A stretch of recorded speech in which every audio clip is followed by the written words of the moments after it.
Dren, dinikit ko dito yung sticker mo dito sa Siargao. Dikitan to ng mga sticker eh. So, pag hanapin mo yung sticker mo, nandito lang. Ayan. Ayan. Malapit sa salamin. Ayan. Tapos, dito yan sa Mese.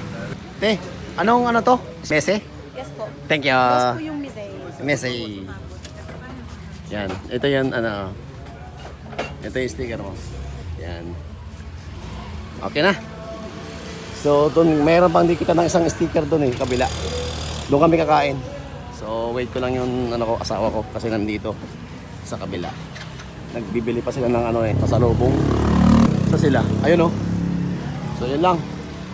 Maghanap pa tayo ng ano ng dikita ng sticker. Meron pa doon sa kabila yun. Doon kasi yung hotel namin eh. Meron pa diyan sa harapan. Kaso nahiya ako eh, maraming puti eh. Yun lang. Bye-bye.